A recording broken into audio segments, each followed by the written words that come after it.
안녕하세요. 저는 현재 30대 중반으로 돌이 지난 아이를 키우고 있는 아기 엄마입니다. 친구에게 소개를 받아 현재의 남편을 만났고 아이 키우면서 행복하게 잘 살고 있습니다. 저는 과거에 현재 남편 말고 다른 남자와 결혼을 할 뻔했다가 엎어졌던 일이 있었습니다. 그 당시에는 충격도 크고 상처도 컸던 일이었는데 오히려 전화 위복이라고 지금의 남편을 만나 결혼하고 행복하게 잘 살고 있네요. 공교롭게도 과거에 결혼이 엎어졌던 그 남자도 또 현재의 남편도 같은 친구가 소개를 해줘서 만났습니다. 그것도 참 묘한 일인 것 같아요. 저에게 어떤 일이 있었는지, 과거에 어떤 이유로 결혼이 엎어졌고 지금의 남편을 만난 건지 지금부터 그 얘기를 해보도록 하겠습니다. 저에게는 2명의 친한 친구가 있었습니다. 고등학교 때부터 친했던 친구들인데요. 세 자매냐고 할 정도로 셋이서 내내 잘 붙어 다녔죠. 그 친구들의 이름은 미경이와 은영이인데요. 셋 다 친했지만 굳이 꼽자면 저는 사실 은영이가 더 편했습니다. 왜냐면 미경이는 질투가 좀 많은 편이었거든요. 은영이 아버지는 사업을 하시는 편이라 집이 잘 사는 편이었고 저희 집은 평범했습니다. 반면 미경이는 형편이 조금 어려웠고요. 은영이는 평소에도 친구들에게 뭔가를 사주거나 선물을 잘 주는 착하고 마음씨 좋은 친구였어요. 그래서 은영이네 아버지가 출장 다녀오시면서 과자나 선물을 사오시면 꼭 저희한테도 나눠주었죠. 꼭 친구들과 나누려고 하는 그 마음이 너무 예쁘고 고마웠는데 반면 미경이는 은영이의 호의를 마냥 고맙게 받는 편은 아니었습니다. 이번에 아빠가 중국 출장 다녀오시면서 사오신 건데 먹어봐. 맛있더라고. 오, 중국 과자? 맛있겠다. 잘 먹을게. 친구 덕에 이런 것도 먹어보고 좋다. 그런데 미경이는 근데 중국 거면 위생 괜찮아? 인터넷 보니까 중국은 재료도 이상한 거 쓰는 경우가 많던데. 그런 식으로 초치는 소리를 잘하는 겁니다. 은영이가 친구들 주려고 기껏 가져온 건데 저렇게 얘기를 하면 은영이도 기분 나쁘죠. 분위기가 어색해질까봐 제가 나서서 맛있기만 하다. 그럴 거면 그거 놔줘. 내가 다 먹게. 그럼 미경이는 얼른 본인 거 챙깁니다. 안 먹는다는 소리는 절대 안 하고요. 아니, 말이 그렇다고. 은영이 아버지가 사오신 건데 좋은 거 사오셨겠지. 그런 식으로 넘어가곤 했죠. 기본적으로 미경이는 성격이 좀 꼬여있는 편이고 욕심도 많았어요. 친한 친구다 보니 그런 점을 많이 느꼈죠. 그럼에도 셋이 같이 놀면 재미있고 또 미경이가 말도 재밌게 잘 하는 편이라 같이 어울리면 즐거웠습니다. 한 번씩 저렇게 빈정상하게 할 때가 있긴 해도 친구니까 이해하는 마음도 있었고요. 또 기본적으로 저나 은영이도 그런 걸로 상처받고 담아두는 스타일은 아니어서 그냥 미경이 성격은 저런가 보다 하면서 종종 넘어갔었죠. 그러다가 고등학교를 졸업하고 대학에 입학했는데요. 은영이와 저는 같은 학교에 들어가게 되었습니다. 과는 다르지만요. 반면 미경이는 저희 학교는 떨어졌고 다른 학교로 진학을 했습니다. 저희 둘은 같은 학교에 가고 미경이만 다른 학교에 가게 되니 미경이도 기분 상해했고 질투도 좀 했죠. 자기 빼놓고 둘이 그 대학교에 가니 좋냐고 하면서 빈정대기도 했고요. 저희는 대학 가서도 자주 만나면 되지 않냐며 섭섭해하는 미경이를 달랬습니다. 하지만 막상 대학을 지나가고 나서는 대학 생활이 꽤 바빠서 같은 학교인 은영이조차도 고등학교 때처럼 자주는 만나지 못하겠더라고요. 과도 다르고 건물도 다르다 보니 같은 학교라고 해도 얼굴 보기가 쉽지 않았으니까요. 각자 과 생활도 해야 되고 공부도 해야 되고 동아리 활동도 하다 보니 서로 시간이 맞지 않아서 예전처럼 매일같이 만나고 어울리지는 못했습니다. 하지만 그럼에도 일부러 일주일에 한 번 정도는 만나 같이 점심을 먹는다든지 커피를 마신다든지 하면서 우정을 유지했어요. 학교가 다른 미경이도 그런 식으로 한 번씩 만났습니다. 하지만 미경이가 제일 바빠서 약속에는 자주 빠지더라고요. 미경이는 대학에 들어가고 나서 연애 사업이 한창이었거든요. 늘 남자를 만나고 연애를 쉬지 않고 하더군요. 그런데 고등학교 때는 미처 몰랐는데 대학교 때 남자친구들이 많이 생기면서 보니 몰랐던 부분도 보이더라고요. 가령 미경이는 본인 남자친구가 생기면 저희 연락을 끊어버리고 연락이 잘 되지 않다가 그 남자와 헤어지면 저희한테 다시 연락해서 하소연을 하는 겁니다. 그러다 또 다른 남자친구가 생기면 연락을 또 끊었고요. 저희는 미경이가 저런 얌체 같은 스타일이었나 싶어서 섭섭하다가도 또 친구니까 이해해주자 하면서 지냈습니다. 그렇게 셋 다 대학교를 졸업한 뒤 각자 회사에 취업을 했죠. 저는 중견기업에 입사를 해서 회사원으로 일을 했고 은영이는 아버지 회사로 들어갔어요. 미경이는 갑자기 공무원 준비를 한다고 준비를 1년 하더니 합격도 안 되고 도저히 못하겠다고 포기했습니다. 그리고는 갑자기 저희 회사에 들어오겠다며 입사 준비를 도와달라고 했죠. 그래서 저도 많이 도와주었는데요. 하지만 그것 또한 잘 되지 않았습니다. 그리고 결국 한 중소기업에 경리로 취업하게 되었어요. 어쨌든 셋 다 취업을 해서 일을 하게 된 것이죠. 그렇게 또 각자 사회생활을 하면서도 한 달에 한 번 정도는 만나 저녁을 먹고 차를 마시던지 술을 한잔 하던지 하면서 인연을 이어오고 있었죠. 사실 나이가 들고 각자 사회생활을 하다 보니 예전처럼 하루가 멀다 하고 만나서 제잘거리고 놀 수는 없었지만요. 어쨌든 고등학교 친구들이다 보니 만나면 가장 마음이 편하고 좋더라고요. 별다른 문제가 없었다면 그렇게 저희 세 사람은 앞으로도 계속 우정을 유지하며 잘 만나왔겠죠.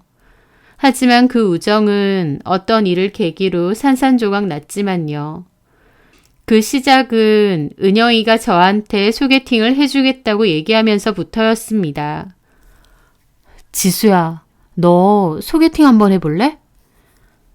저는 대학교에서 만난 남자친구와 2년 정도 사귀다 헤어진 지 2년 가까이 되는 때였는데 은영이가 소개팅을 해주겠다더라고요. 소개팅? 누구? 우리 회사 거래처 사장님 아들인데 생긴 것도 멀끔하고 성격도 괜찮은 것 같더라고. 그 회사 사장님이 우리 사무실 와서 나한테 만나볼 생각 없냐고 하는데 나는 됐다고 했거든. 그랬더니 친구 중에 참한 친구 없냐고 물어보시는 거야. 그 말 듣는데 딱 네가 생각나더라고. 하더라고요. 그런데 그 말이 끝나자마자 옆에서 듣던 미경이가 표정이 확 굳은 채로 얘기했습니다. 근데 왜 나는 소개 안 시켜줘? 왜 너는 항상 지수만 챙겨? 미경이의 말에 은영이가 황당한 얼굴로 말하더군요. 뭘 지수만 챙겨. 넌 저번에 우리 하청업체 사장님 소개시켜줬는데 네가 별로라고 깠잖아. 그 사장님 매너도 좋고 일도 잘하고 진짜 사람 괜찮았는데. 야, 하청업체잖아. 그런 자잘한 데 싫다고. 사람은 멀끔하니 괜찮았는데 나는 그런 데 말고 좀 돈 많은 그런 사람이 좋다고. 지금 지수 소개시켜준다는 사람은 너네 회사 거래처 사장님이면 좀 규모 있는 데 아니야? 소개를 시켜줄 거면 엇비슷한 데 해줘야지. 너 지금 사람 차별해? 나 무시하냐고. 하면서 발끈해서는 막 따지더라고요. 은영이 딴에는 그래도 좋은 마음으로 미경이에게 소개를 해준 걸 텐데 자기 눈에 안 찬다고 깔 땐 언제고 이제 와서 소개 안 시켜주냐고 막 따지는 겁니다. 은영이도 좀 질렸다는 듯 고개를 절레절레 하면서 야, 너 또 왜 그래? 넌 저번에 소개팅 한번 해줬고 지수는 한 번도 안 해줬으니까 해준다는 건데. 그리고 지수도 지금 솔로 된 지 2년 다 돼가잖아. 너는 저번에도 그렇고 내가 여러 번 해줬던 것 같은데 잊었어? 그 말에도 미경이는 본인 소개해준 남자들은 다 별 볼 일이 없었다며 소개해줘도 왜 그런 남자들만 소개해주냐면서 툴툴거리고 입을 삐죽 내밀더군요. 어쨌든 은영이가 저한테 소개해주고 싶다고 했고 저도 요즘 들어 연애를 해보고 싶다는 생각이 종종 들었던지라 알겠다고 하고 소개를 받았죠. 그렇게 은영이가 소개해주는 그 남자를 만났어요. 그 남자는 키도 크고 얼굴도 깔끔하게 잘생겼습니다.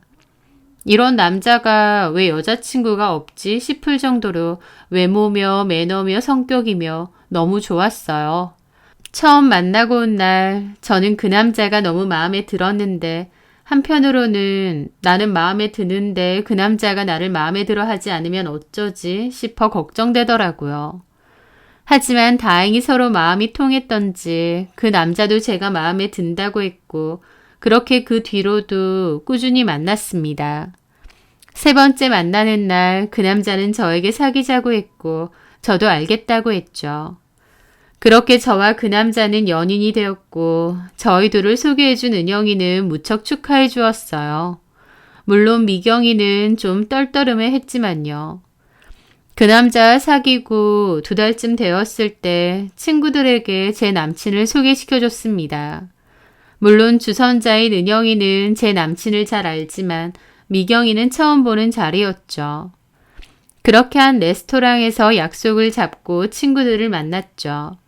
저와 남친이 먼저 와서 기다렸고 은영이와 미경이가 차례대로 왔는데 미경이의 옷차림을 보고 저는 조금 놀랬습니다.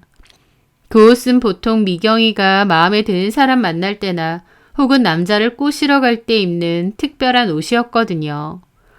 원피스인데 몸매를 무척 이쁘게 보여주는 옷인데다 가슴이 약간 파져 있었는데요. 미경이는 저희더러 그 옷을 남자 꼬시는 무기라고 표현할 정도였습니다. 그래서 저나 은영이도 알고 있는 옷이었죠. 그런데 그런 옷을 제 남친을 만나는 자리에 입고 나오니 너무 황당하더라고요. 미경이는 제 남친을 보고 약간 놀란 듯 하더니 화색을 띠고 얘기했습니다. 안녕하세요. 지수 친구 손미경이라고 해요. 너무 궁금했는데 이제야 뵙네요. 안녕하세요. 한성우라고 합니다. 오랜만이죠, 팀장님? 요즘 저 회사 잘 안 오셔서 오랜만이네요. 그쵸. 잘 지내시죠? 아버님도 안녕하시고요. 네. 그렇게 마주 앉아 식사를 하는데 이상하게 미경이는 제 남친을 많이 의식하는 듯 했습니다. 질문도 많이 하고요. 키가 크다면서 얼마나 되냐느니 피부가 좋은데 화장품은 어디 걸 쓰는지 취미가 뭔지 남친이 하는 일에 대해서도 묻고요.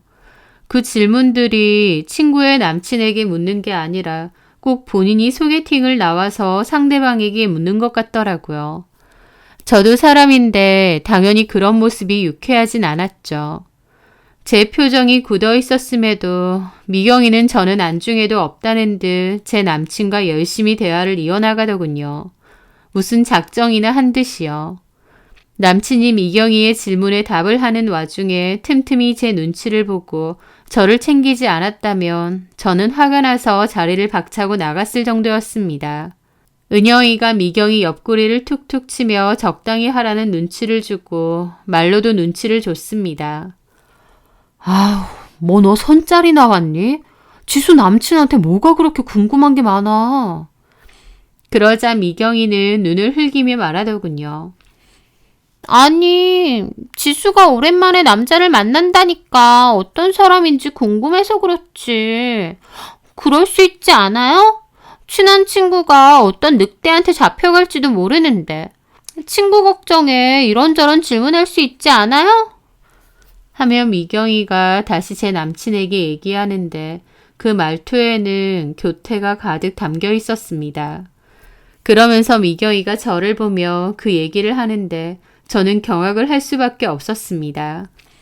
지수야, 그때 너 남친 창현이 만났을 때 둘이 정말 좋아 죽었는데 둘이 꼭 결혼도 할 거라고 했잖아. 근데 이렇게 멋진 남자친구도 다 만들고 이제 창현 씨는 다 잊은 거지? 그러는 겁니다. 헤어진 지 2년도 지난 전남친 얘기를 왜 갑자기 뜬금없이 제 남친 옆에서 하는 걸까요?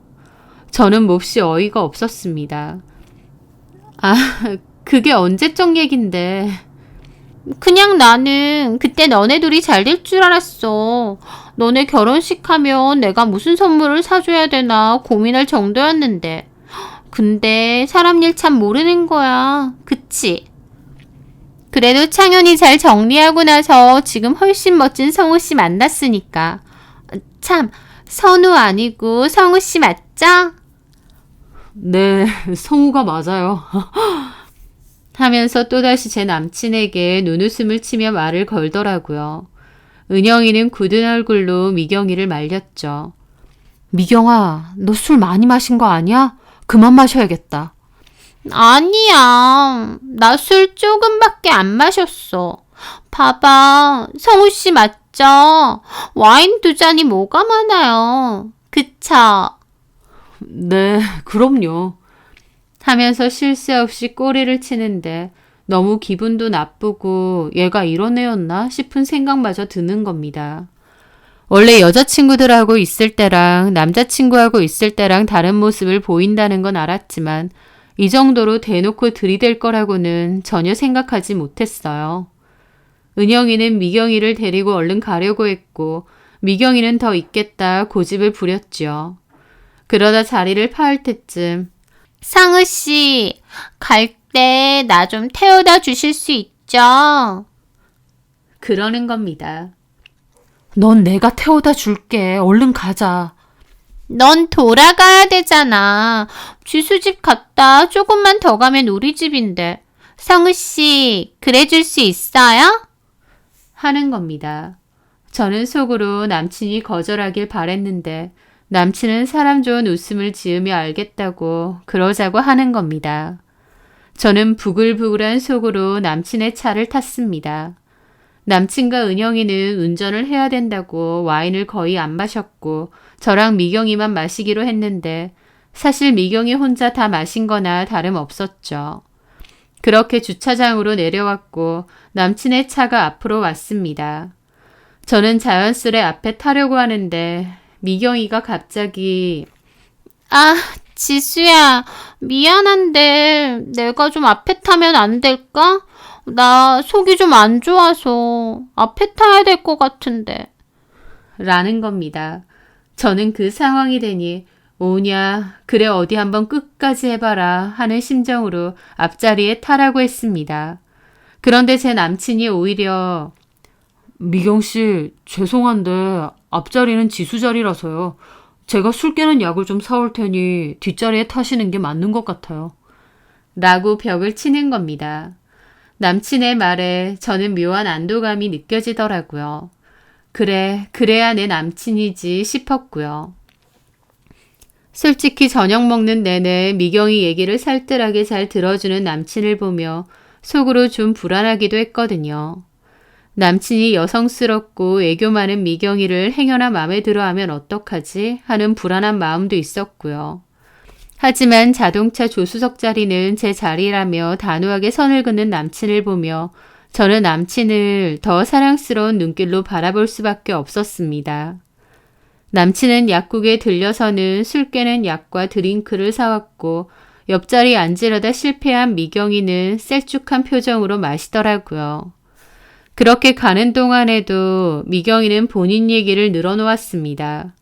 제 남친은 사람 좋게 또 다 대답해주고 호응해주고 있고요. 그 모습을 보면서 또다시 기분이 조금 상했지만 또 남친이 사람이 좋고 매너가 좋아서 그러는 거라고 굳게 믿었습니다. 제 친구다 보니 예의 있게 해주는 거라고 말이죠. 그렇게 가는 길에 저는 미경이를 먼저 데려다 주는 게 맞지 않나 생각했어요.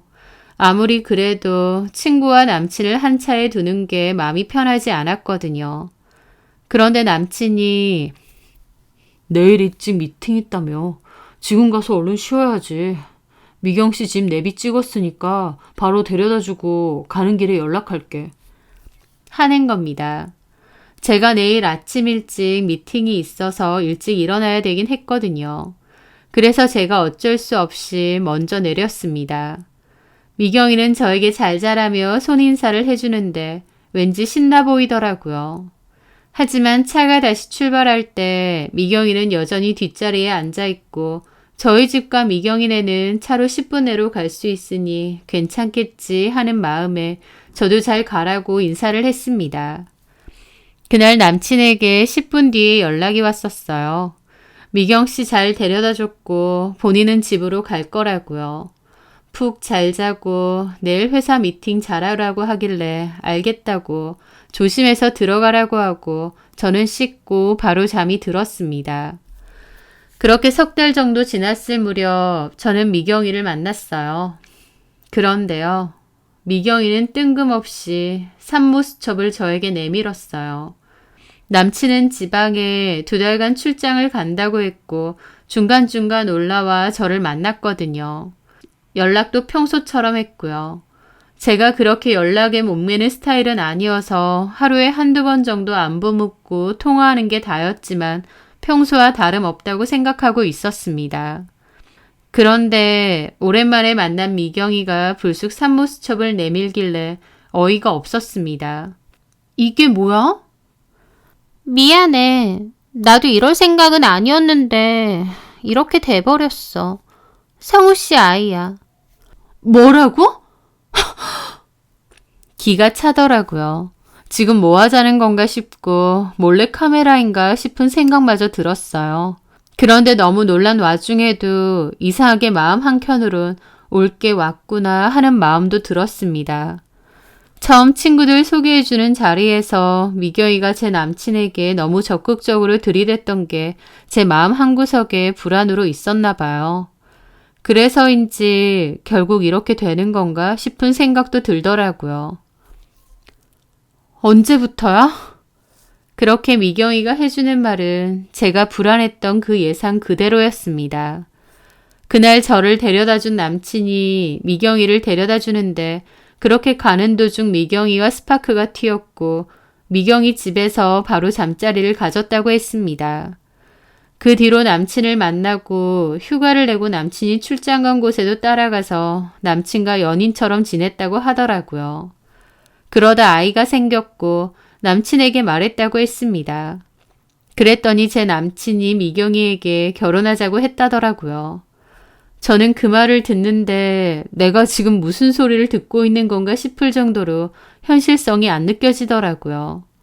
마치 드라마나 영화에 나오는 얘기를 친구에게 듣고 있는 건가 싶은 생각이 들었을 정도였어요.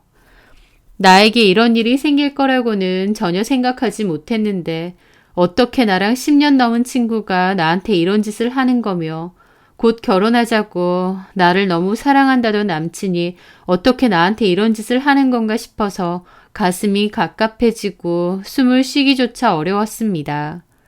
미경이가 내 남친에게 마음이 있어 보여 불안은 했지만 제 남친은 저만 바라본다고 생각했고 또 저의 괜한 기우라고 생각했어요. 근데 그렇게 생각했던 일이 현실로 이루어지자 진짜 기가 찬다는 말이 뭔지 알겠더라고요. 저는 마음을 진정시키려 큰 한숨을 몇 번이나 내쉬었습니다. 그래서 나보고 헤어지라고 이렇게 나 불러낸 거야? 그 말에 미경이는 제 눈은 제대로 보지 않고 얘기하더라고요. 미안해. 나도 성우 씨랑 이렇게 될 줄은 몰랐는데. 그 말을 하는 와중에 은영이가 도착했습니다. 도착하자마자 따지더라고요. 모르긴 뭘 몰라. 네가 사람이야? 너 작정하고 그런 거지? 하고 큰 소리로 말하는 은영이를 저와 미경이 모두 놀란 눈으로 쳐다보았습니다. 그날 너 그 옷 입고 나타났을 때부터 내가 쎄했어. 아니나 다를까 쉴 새 없이 지수 남친한테 말 걸고 흘리고 꼬시려고 작정을 했더만. 내가 그만하라고 하는데도 멈출 생각도 없어 보였던 거 보고 내가 예상을 했는데 어떻게 그런 짓을 할 수가 있어? 은영이는 저보다 더 환한 얼굴로 미경이를 노려보고 와다다 쏟아냈습니다. 내가 하고 싶은 말을 은영이가 해주는 걸 보니 숨이 확 쉬어지더라고요. 미경이는 그 말에 본인도 화가 났는지 은영이를 노려보았습니다. 은영이는 그 이후로도 말을 이었습니다. 지수 남친 좀 괜찮아 보이니까 네 거 하고 싶어졌어? 지수 남친 집 좀 산다 싶으니 뺏고 싶듯? 어떻게 네가 지수한테 그럴 수가 있어? 우리 우정이 너한테 그 정도밖에 안 돼?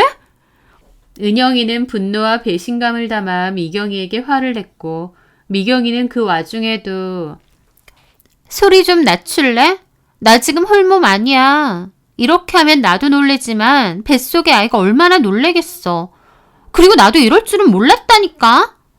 모르긴 뭘 몰라. 네가 작정하고 덤벼들었으면서 뭘 몰랐는데. 둘이 자면 아이가 생길 거라는 걸 몰랐다는 거야. 아니면 그 남자랑 잘 줄을 몰랐다는 거야. 너 지금 나랑 장난하니? 그러자 미경이도 할 말이 없는 듯 눈은 흘기면서도 가만히 있더라고요.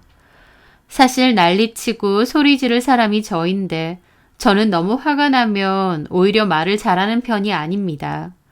그런데 은영이가 이렇게 대신 제 속마음을 말해주니 고맙더라고요.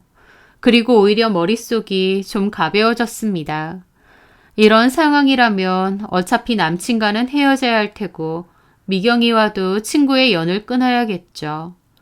저는 오히려 담담해진 기분으로 차분히 말했습니다. 눈물도 나지 않았어요. 그래, 너 가져라. 지수야. 그 남자가 그렇게 좋으면 너 가져. 애도 가졌고 어차피 결혼할 거라며. 그래, 그렇게 해. 나중에 너 결혼하면 부케도 받아주고 애기 낳으면 옷도 사주고 좋은 이모가 돼주려고 했는데 이제 그건 못하게 됐네. 너랑 나랑 인연이 끝이니까. 은영아, 그만 가자. 넌 화도 안 나? 이 상황에 그냥 가자고? 뭐라고 소리라도 지르고 말이라도 해. 내가 화내고 소리 지른다고 이 상황이 바뀔 것도 아니고 바뀌는 걸 나도 바라지도 않아.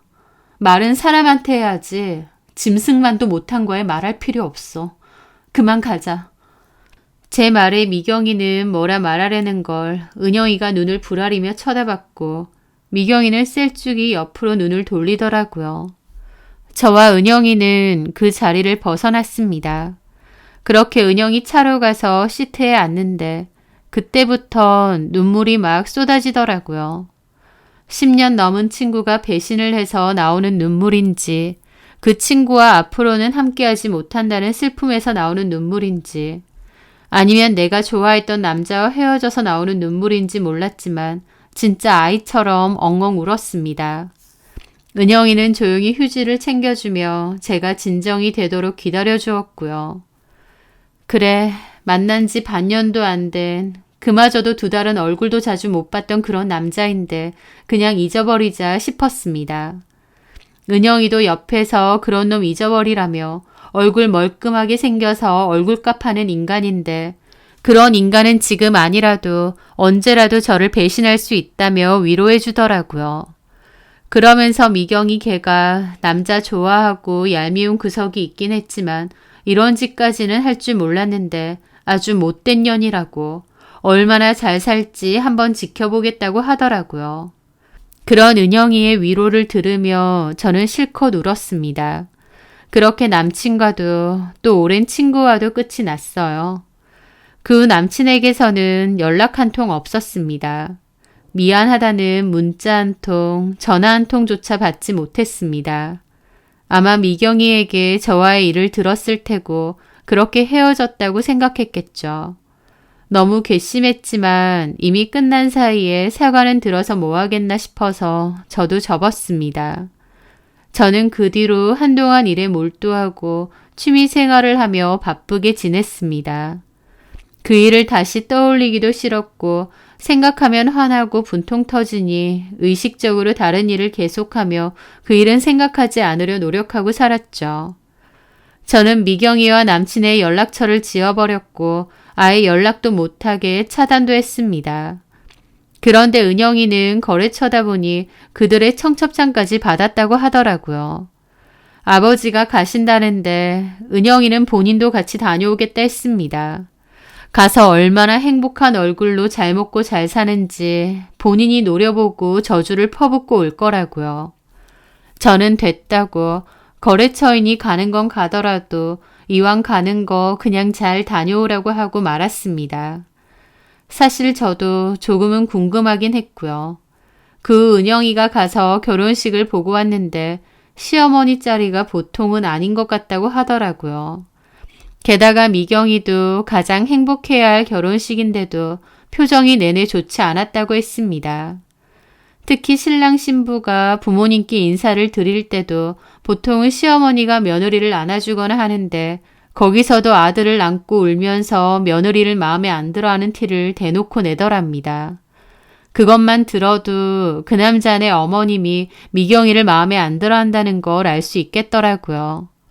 게다가 은영이 아버지한테 들어보니 그 집에서는 며느리랑 합가해서 살 거라고 했다는 겁니다. 자기들은 며느리 맞이하면 무조건 합가해서 살 생각이었다고요.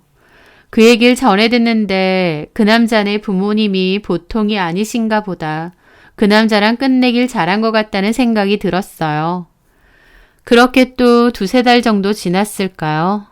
은영이가 저한테 또 다른 남자를 소개시켜 준다고 하더라고요.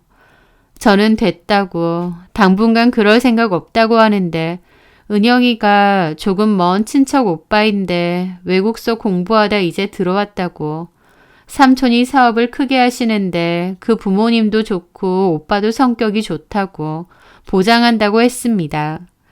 그 오빠는 아버지 일을 돕는 중이고 주변에서 기대도 대단하다고 얘기하는데 좀 부담스럽더라고요. 저랑 어울릴 것 같지 않아서요. 그럼에도 친구가 계속 한번 만나보라고 권유를 했고 저는 어쩔 수 없이 차나 한 잔 마시고 오자 생각하며 그 자리에 나갔습니다. 그렇게 만난 은영이의 친척 오빠는 제가 상상했던 모습과는 달랐습니다.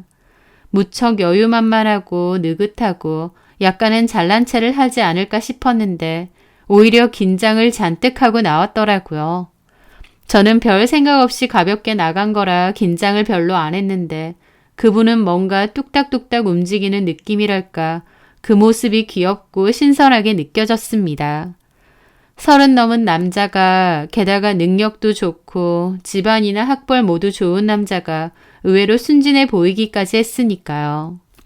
그렇게 첫 만남을 가지고 저는 약간의 호기심 반, 호감 반의 마음을 가졌는데 그 남자는 제가 무척 마음에 들었다고 했습니다. 알고 보니 은영이의 친척 오빠는 중고등학생 때부터 몸무게가 꽤 많이 나가고 대학 때도 퉁퉁했다고 합니다. 퉁퉁한 몸에다 타고나길 내성적인 편이어서 여자들과는 말도 잘 안 해봤다고 하더라고요. 그러다 대학 들어가고 유학 가서 운동을 하면서 다이어트를 했고 30kg 넘게 살을 뺐다고 했습니다. 하지만 어릴 적부터 여자들과는 딱히 가깝게 지내지 않아서 여자 대하는 게 좀 어렵다고도 했죠. 그랬는데 제가 인상도 좋고 성격도 좋아 보여서 마음에 든다고 했답니다. 그런 얘기를 전해 듣자 그 남자가 귀여워 보이기까지 하더군요. 그렇게 그 뒤로 그 남자와 계속 만나게 되었고 연인이 되었습니다. 사귄 지 100일이 되던 날 그 남자는 저에게 프로포즈를 하더군요. 저를 놓치고 싶지 않다고요. 하지만 저는 1년은 지켜봐야 된다는 생각이 컸기 때문에 결혼은 좀 더 천천히 하고 싶다고 했습니다. 그리고 남친네 집에 비해선 저희 집이 평범하다 보니 남친 부모님께서 저를 마음에 들어 하실지도 의문이었거든요. 평범한 집안의 평범한 회사원 며느리를 반기실 것 같지 않았습니다. 그래서 고민을 했는데 은영이는 그런 걱정은 하지 말라고 하면서 삼촌이나 숙모도 사돈댁 형편이나 재산에 관심 없는 분들이라며 그저 아들이랑 잘 살면 최고라고 생각하시는 분들이라고 하더라고요. 그렇게 저는 남친과 사귄 지 10개월쯤 되었을 때 처음 남친 부모님을 뵙고 인사를 드렸습니다. 제 걱정과는 달리 너무 환영해 주시고 저를 좋게 봐주셔서 감사했죠. 저희 부모님도 남친이 성실하고 선한 사람 같다며 결혼을 환영하셨고요. 그렇게 저희는 어려움 없이 결혼을 했습니다. 시부모님께서 감사하게도 30평대 아파트를 해주셨고 제가 차가 없는 걸 아시고는 차도 한 대 해주셨습니다. 과분하다며 차를 받을 수 없다는 제게 시부모님께서는 이런 건 아무것도 아니라며 우리 원재랑 행복하게 살면 그걸로 충분하다고 말씀해 주셨죠. 그렇게 남편과 결혼을 했고 결혼한 이후에도 남편은 늘 저에게 고맙다, 이쁘다, 사랑한다 얘기해줘서 행복하고 감사하며 살게 해주었습니다. 그렇게 행복감을 느끼며 지난날의 상처도 잊고 잘 살 때쯤이었습니다. 외나무 다리에서 원수를 만난다더니 저는 그 원수를 병원에서 만났죠. 바로 산부인과에서요. 미경이가 제 전남친이었던 그 남자 사이에서 임신했던 아이를 유산했다는 소식은 들은 적이 있습니다. 나랑 바람피고 가진 아이였지만 유산이 되었다는 소리에 조금은 안타까운 마음도 있었죠. 어쨌든 생명이고 아이는 잘못이 없으니까요. 하지만 그 소식에 은영이는 자업자득이라며 그것들 남의 눈에 눈물 나게 하더니 지들 눈에는 피눈물 난다고 말했고 저도 그래 네 말이 맞다 하고 말았습니다. 그리고 얼마 지나지 않아 잊었어요. 일부러 더 생각 안 하려고 한 것도 있고 저도 이미 지금의 남편과 연애를 하며 한창 좋았을 때였기 때문에 미경이의 일은 잊고 지냈습니다. 그러다가 미경이를 산부인과에서 우연히 만난 거였습니다. 저는 임신 테스트기를 해보고 2줄이 떠서 남편과 임신을 확인하러 간 거였어요. 테스트기에서는 2줄이 나온 거니 임신이 맞겠지 싶기도 했지만 혹시 또 모르는 거라 긴장하며 남편과 병원에 갔는데 미경이는 혼자인 상태였고 진료실을 나오다가 대기 중인 저와 마주친 거였죠. 저는 처음에 미경이인지 못 알아봤습니다. 왜냐면 예전에 미경이는 집 앞 슈퍼를 갈 때조차도 화장을 할 정도로 꾸미는 걸 좋아하고 즐기는 아이였거든요. 그런데 그날 병원에서 마주친 미경이는 화장기도 전혀 없는 데다 낯빛도 너무 안 좋고 머리도 푸석푸석 대충 묶고 옷도 집에서 입는 것 마냥 대충 온 것처럼 보였죠. 그런 미경이의 모습은 과거 친구였던 저에게도 생소했기에 다소 놀랐습니다. 그리고 놀란 건 미경이도 마찬가지로 보였어요. 저와 이렇게 갑자기 마주칠 줄은 몰랐겠죠. 서로를 알아보긴 했지만 저는 고개를 돌려 미경이를 아는 체 하지 않았습니다. 미경이 역시도 고개를 숙인 채 급하게 수납을 하고는 도망치듯 가더라고요. 그날 저는 병원에서 임신을 확인했고 남편에게 그리고 가족들에게 모두 크게 축하를 받았습니다. 남편은 초기라 조심해야 된다며 본인이 더 성하더라고요.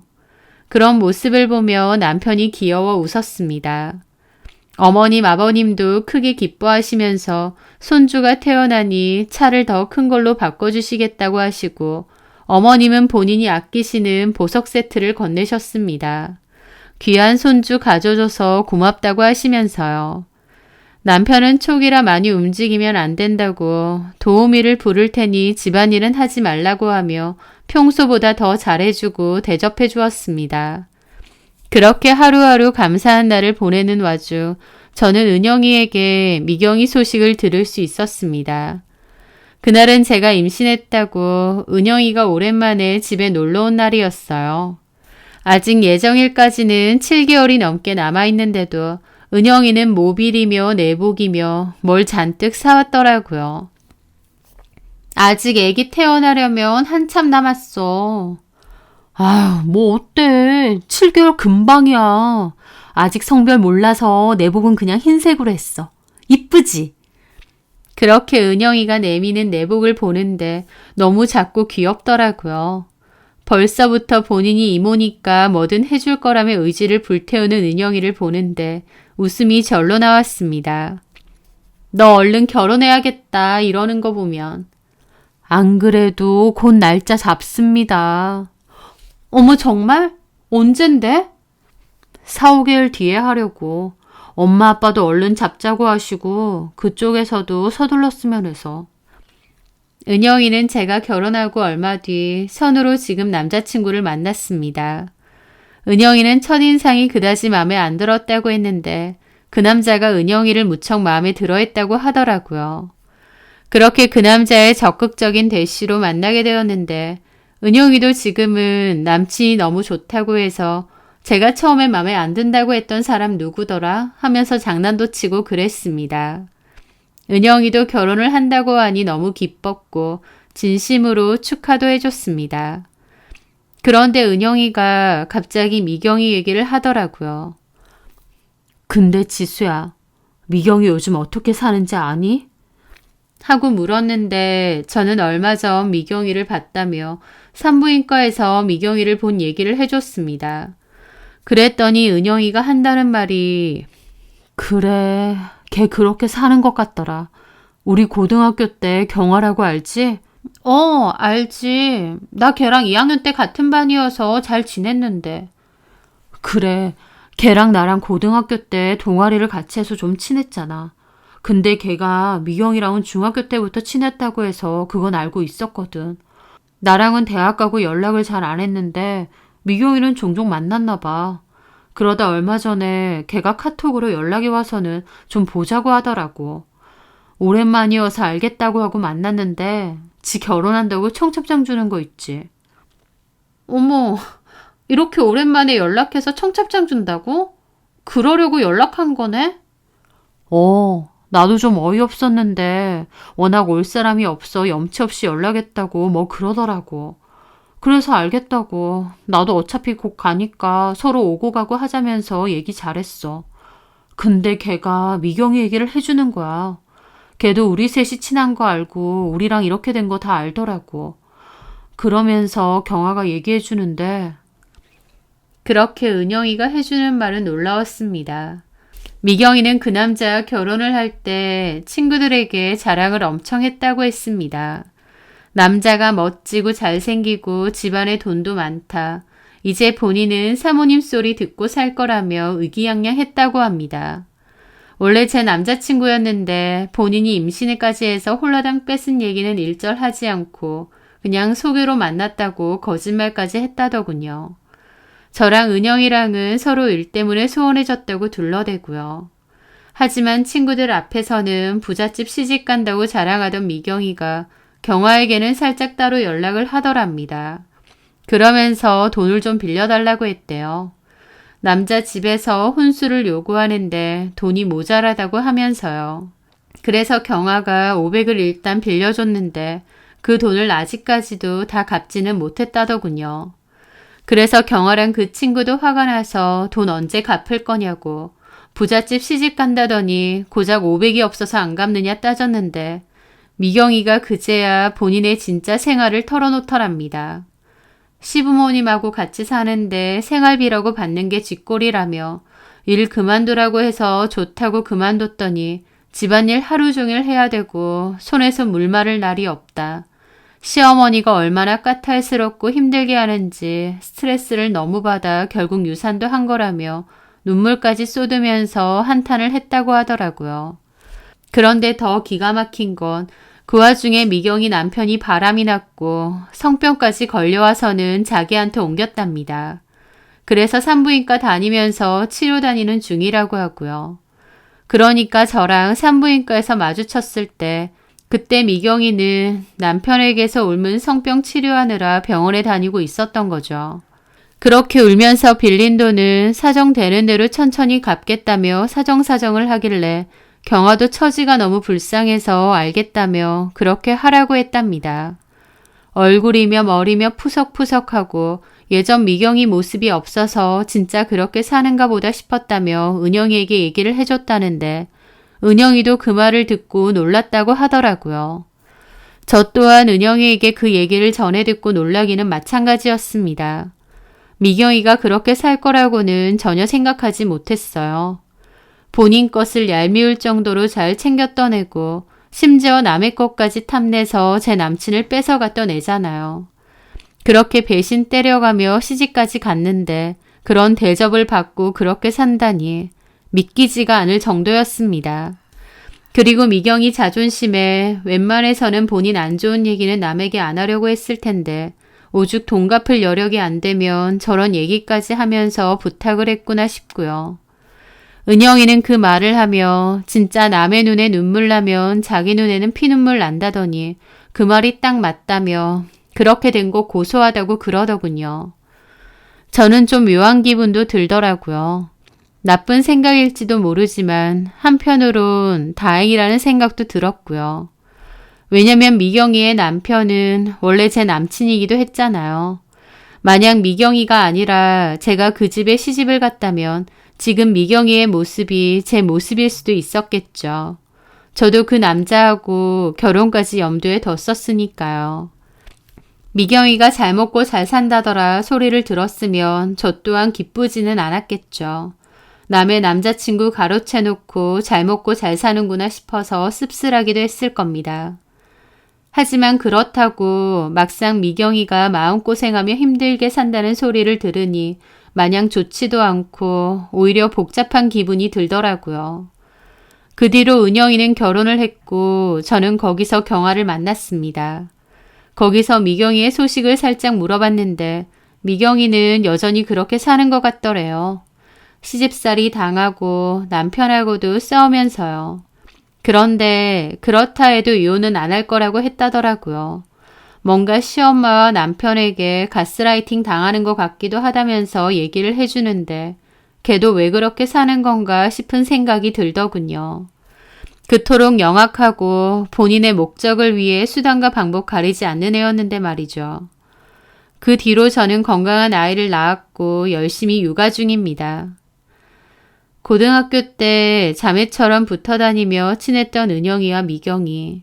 저는 평생 친구일 줄 알았는데 결국 저에게는 은영이만 남았어요. 은영이는 얼마 전에 임신을 했다고 하더라고요. 아마 아이를 낳으면 저희 아들과 비슷한 또래라서 잘 지낼 수 있겠죠. 제 남친을 의도적으로 뺏어서 임신하고 결혼까지 성공한 미경이. 남의 떡이 커 보인다고 그 지독한 욕심으로 친구고 우정이고 뭐고 그 남자를 선택했었죠. 하지만 본인이 제대로 똥볼 찼다는 것을 결혼하고 뼈저리게 깨닫는 것 같습니다. 좋아 보인다고 남의 것은 함부로 뺏는 게 아니라는 것을, 또 남한테 상처 주면 본인도 대가를 돌려받는다는 것을 미경이도 잘 깨닫지 않았을까 싶어요. 저는 미경이 덕분에 똥차 잘 피했으니 지금처럼 하루하루 감사하며 잘 지내려 합니다. 제 사연 들어주셔서 감사합니다.